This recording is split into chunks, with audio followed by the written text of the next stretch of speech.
Hi everyone, आप सभी को हमारे YouTube channel DC study point में बहुत बहुत स्वागत है। आज हम लोग जैक की ओर से आयोजित की जाने वाली क्लास 8 के टर्म 2 की सेट 3 को देखेंगे। यदि आप लोग हमारे सेट 1 और सेट 2 को नहीं देखे हैं तो उन दोनों सेटों को अवश्य देखें। वह दोनों सेट आप सभी को 5 जुलाई के एग्ज़ाम में बहुत ही मदद करेगी। तो चलिए दोस्तों, आज हम लोग सेट 3 के सभी क्वेश्चनों को देखते हैं और एक एक करके हल करने का प्रयास करते हैं। आज के हमारे इस सेट का पहला क्वेश्चन, एडमस एप्पल क्या है? तो इस सवाल का सही जवाब होगा योना आरंभ में स्वर यंत्र अथवा लैरिकस विधि की शुरुआत हो जाती है। लड़कों का स्वर यंत्र लड़कियों की अपेक्षा बड़ा हो जाता है और गले के सामने उभरा हुआ दिखाई देने लगता है। इसे एडमस एप्पल या कंठमणि कहा जाता है।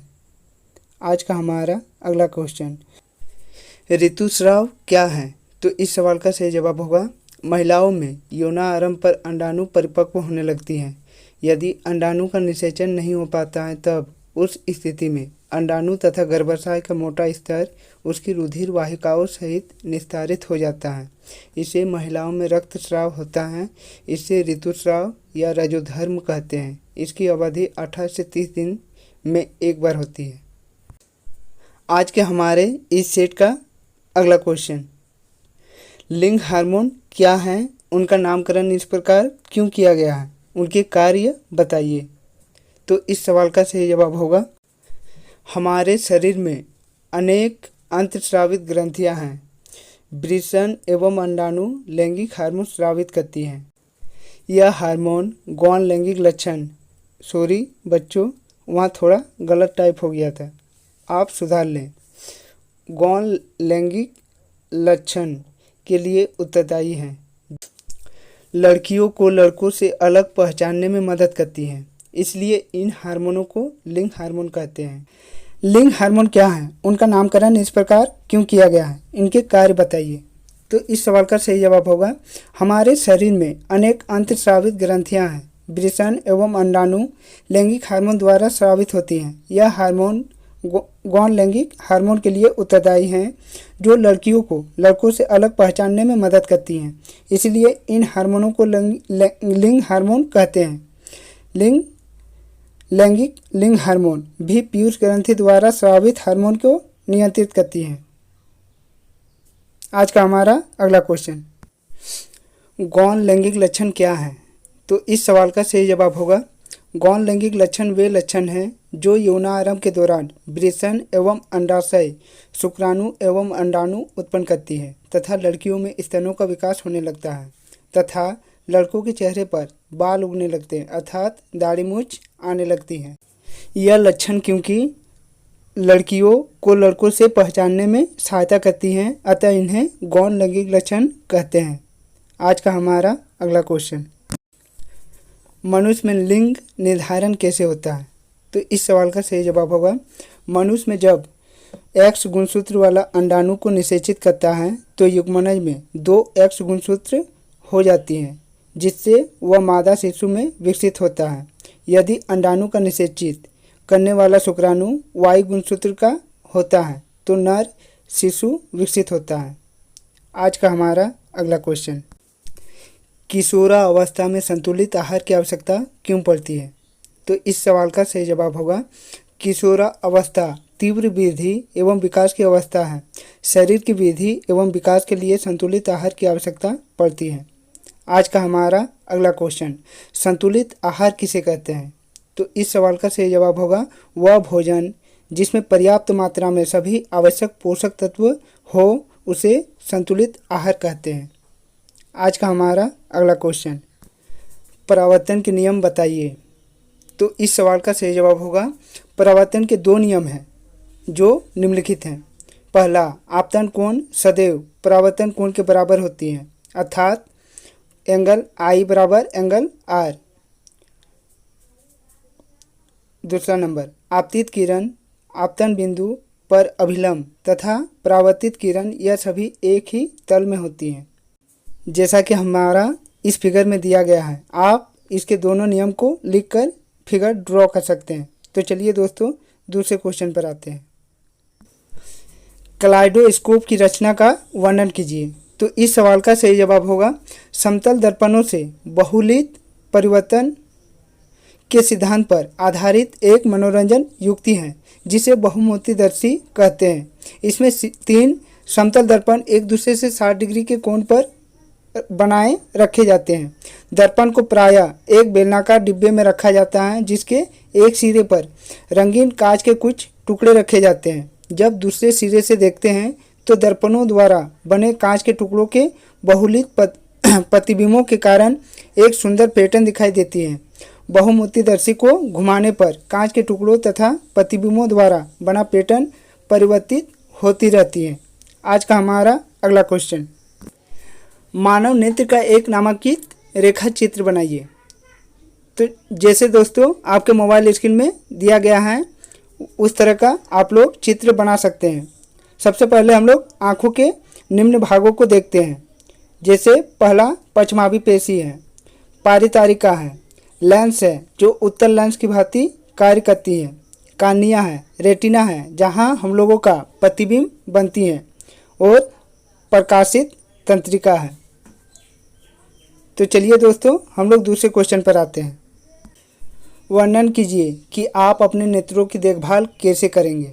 तो इस सवाल का सही जवाब होगा नेत्रों की देखभाल हम निम्नलिखित तरीके से कर सकते हैं। पहला, यदि हमारी आँखों में कोई भी समस्या हो तो हमें किसी नेत्र विशेषज्ञ के पास जाना चाहिए।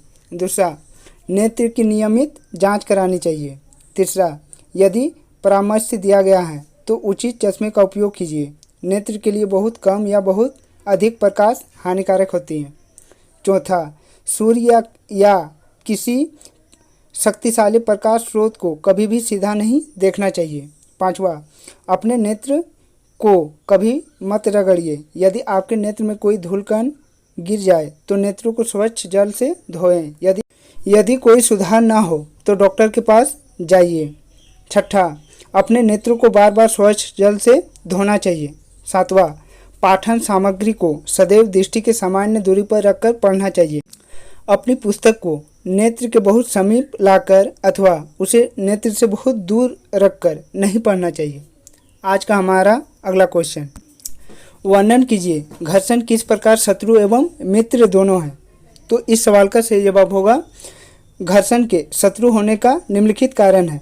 जैसे पहला, घर्षण के कारण बहुत वस्तुएं घिस जाती हैं। दूसरा, घर्षण से अत्यधिक ऊष्मा नष्ट होती है। घर्षण के मित्र होने के निम्नलिखित कारण हैं। पहला, यदि घर्षण ना हो तो चलना नामुमकिन है। दूसरा, यदि घर्षण ना हो तो लिखना भी नामुमकिन है। तीसरा, यदि घर्षण ना हो तो गतिमान वस्तु को रोकना असंभव है। चौथा, यदि घर्षण ना हो तो भवन निर्माण नहीं हो सकता है। आज का हमारा अगला क्वेश्चन, वर्णन कीजिए कि ध्वनि प्रदूषण मानव के लिए किस प्रकार से हानिकारक है।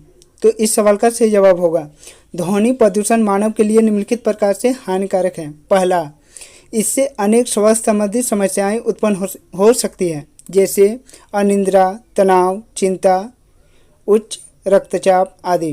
दूसरा, व्यक्ति की सुनने की क्षमता अस्थायी तथा अस्थायी रूप से कम हो जाती है। आज का हमारा अगला क्वेश्चन, मानव वाक यंत्र का एक चित्र बनाइए तथा इसके कार्य की अपने शब्दों में व्याख्या कीजिए। तो इस सवाल का सही जवाब होगा मानवों में ध्वनि वाक यंत्र या कंठ द्वारा उत्पन्न होती है। वाक यंत्र श्वसन नली के ऊपरी सिरे पर होता है। वाक यंत्र के आर पार 2 वाक तंतु इस प्रकार तनित होती हैं कि उनके बीच में वायु के निकलने के लिए एक संकर्णीय झिरी बनी होती है। जब फेफड़े वायु को बलपूर्वक झिरी से बाहर निकालती हैं तो वाक तंतु कंपित होती हैं, जिससे ध्वनि उत्पन्न होती है। वाक तंतुओं से जुड़ी मांसपेशियां तंतुओं को तना हुआ या ढीला कर सकती हैं। जब वाक तंतु तने हुए या पतले होते हैं तब वाक ध्वनि का प्रकार उस वक्त ध्वनि से भिन्न होता है जब वे ढीले और मोटे होते हैं। तो जैसा कि हम लोगों का एक वाक यंत्र का चित्र दिया गया है, आप लोग इसे ड्रॉ कर सकते हैं। तो चलिए दोस्तों हम लोग दूसरे क्वेश्चन पर आते हैं। व्यक्तिगत स्तर पर आप वायु प्रदूषण को कम करने में कैसे सहायता कर सकते हैं? तो इस सवाल का सही जवाब होगा किसी व्यक्ति को वायु प्रदूषण को कम करने के लिए इन सभी बातों पर ध्यान देना चाहिए। पहला, कम दूरी के लिए वाहनों का उपयोग नहीं करना चाहिए। दूसरा, जितना हो सके कारों के इस्तेमाल से बचना चाहिए और जब भी संभव हो सार्वजनिक परिवहन का उपयोग करना चाहिए। तीसरा, वाहनों और घरेलू चिमनी से उत्सर्जन को नियंत्रित करना चाहिए। चौथा, कूड़े को हमेशा सही तरीके से निपटाना चाहिए और ना कि जलाना चाहिए। पांचवा, स्वच्छ ईंधन जैसे एलपीजी और सीएनजी का उपयोग करके डीजल और पेट्रोल को बचाना चाहिए। आज का हमारा अगला क्वेश्चन, पौधा घर प्रभाव का अपने शब्दों में वर्णन कीजिए। तो इस सवाल का सही जवाब होगा जब सूर्य की किरणें पृथ्वी की सतह पर पहुंचती हैं तो उनमें से कुछ वापस परावर्तित हो जाती हैं और बाकी पौधा घर द्वारा अवशोषित हो जाती हैं, जिसमें जल वाष्प, कार्बन डाइऑक्साइड, मीथेन और ओजोन शामिल है। कार्बन डाइऑक्साइड एक ग्रीन हाउस गैस है। वायुमंडल में कार्बन डाइऑक्साइड की अधिक मात्रा सूर्य की विकिरण की आवश्यक मात्रा से अधिक अवशोषित होने के कारण वातावरण के औसत तापमान में वृद्धि का कारण बनती है। तापमान में वृद्धि के कारण ध्रुवीय वर्षा बर्फ के आवरण पिघलने लगेगी और समुद्र में जल स्तर में वृद्धि होगी। इससे तटीय इलाकों में रहने वाले लोगों के लिए खतरा पैदा हो सकता है। आज का हमारा अगला क्वेश्चन, चिड़ियाघर और अभयारण्य में अंतर स्पष्ट करें। तो इस क्वेश्चन को बनाने के लिए एक तरफ चिड़ियाघर और एक तरफ अभयारण्य लिखेंगे। सबसे पहले हम लोग लिख लेंगे कि चिड़ियाघर और अभयारण्य में निम्नलिखित अंतर है। पहला पॉइंट, चिड़ियाघर का मानव द्वारा निर्मित यह कृत्रिम आवास जिसमें विभिन्न प्रकार के जीव जंतुओं को रखा जाता है उसे चिड़ियाघर कहते हैं। अभयारण्य का पहला पॉइंट, वह स्थान जहां जंतु एवं उनके आवास किसी भी प्रकार के विक्षोभ से पूरी तरह से सुरक्षित रहते हैं उन्हें अभयारण्य कहते हैं। चिड़ियाघर का दूसरा पॉइंट, चिड़ियाघर में वन्य प्राणी अपनी इच्छा से भ्रमण नहीं कर सकते हैं। इनमें अधिकतर जीव पिंजरों में कैद होते हैं। अभयारण्य का दूसरा पॉइंट, अभयारण्य जंतुओं को एक प्राकृतिक आवास प्रदान करती है जिसमें कोई भी जीव अपनी इच्छा से भ्रमण कर सकता है। इसमें जीव किसी प्रकार की कैद में नहीं होता है। चिड़ियाघर का तीसरा पॉइंट, चिड़ियाघर वन्य प्राणियों के लिए अधिक आरामदायक स्थान होता है। अभयारण्य का तीसरा पॉइंट, अभयारण्य वन्य प्राणियों के लिए आरामदायक एवं सुरक्षित आवास होता है। आज का हमारा अगला क्वेश्चन, कार्बन मोनोऑक्साइड गैस क्यों नुकसानदेह हैं? तो इस सवाल का सही जवाब होगा कार्बन मोनोऑक्साइड एक विषैली गैस है जो श्वसन के द्वारा शरीर में पहुंचती है। यह रक्त में ऑक्सीजन ढोने की क्षमता को कम करती है। ऑक्सीजन की कमी शरीर के लिए घातक हो सकती है। अधिक मात्रा में कार्बन मोनोऑक्साइड को ग्रहण करने से मनुष्य की मृत्यु भी हो सकती है।